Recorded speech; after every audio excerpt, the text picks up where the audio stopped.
کا بیان ہے کہ میں ایک مرتبہ حج کے لیے جاتا ہوا قضائے حاجت کی خاطر قافلہ سے پیچھے رہ گیا۔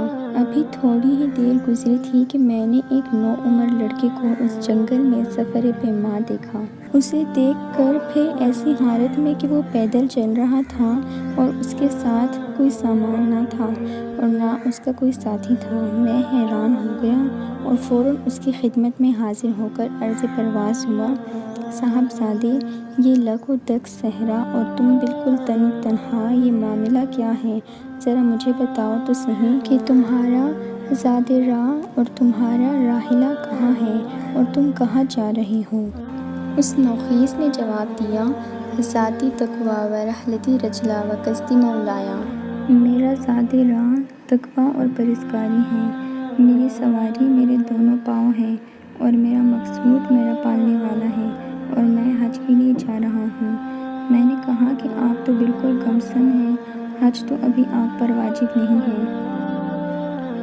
اس نوخیس نے جواب دیا: بے شک تمہارا کہنا درست ہے، لیکن اے شیخ، میں دیکھا کرتا ہوں کہ مجھ سے چھوٹے چھوٹے بچے بھی مر جاتے ہیں، اس لیے حج کو ضروری سمجھتا ہوں کہ کہیں ایسا نہ ہو کہ اس فریضہ کی ادائیگی سے پہلے مر جاؤں۔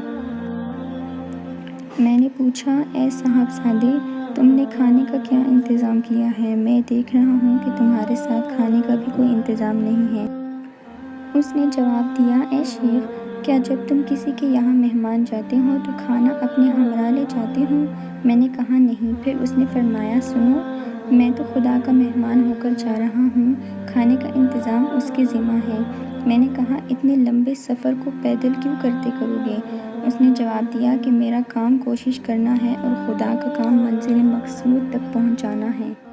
ہم ابھی باہمی گفتگو ہی میں مصروف تھے کہ ناگہاں ایک خوبصورت جوان سفید لباس پہنے ہوئے آ پہنچا اور اس نے اس نوخیس کو گلے سے لگایا۔ یہ دیکھ کر میں نے اس جوان رانا سے دریافت کیا کہ یہ نوعمر فرزند کون ہے؟ اس نوجوان نے کہا کہ یہ حضرت امام زین العابدین بن امام حسین بن علی ابن ابی طالب ہیں۔ یہ سن کر میں اس جوان رانا کے پاس سے امام کی خدمت میں حاضر ہوا اور معذرت خواہی کے بعد ان سے پوچھا کہ یہ خوبصورت جوان جنہوں نے آپ کو گلے سے لگایا، یہ کون ہیں؟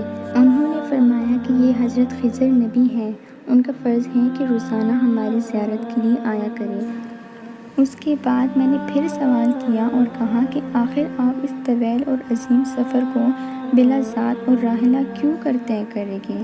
تو آپ نے فرمایا کہ میں زاد اور راحلہ سب کچھ رکھتا ہوں اور وہ یہ 4 چیزیں ہیں: پہلی، دنیا اپنی تمام موجودات سمیت خدا کی مملکت ہے۔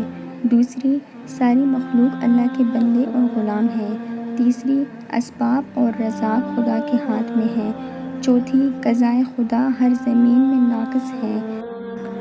یہ سن کر میں نے کہا: خدا کی قسم، آپ ہی کا زاد و راحلہ صحیح طور پر مقدس ہستیوں کا سامان سفر ہے۔ آپ نے ساری عمر میں 25 حج پا پیادہ کیے ہیں۔ آپ نے سواری پر جب بھی سفر کیا ہے اپنے جانور کو ایک کوڑا بھی نہیں مارا۔ سلام ہو امام زین العابدین علیہ السلام پر۔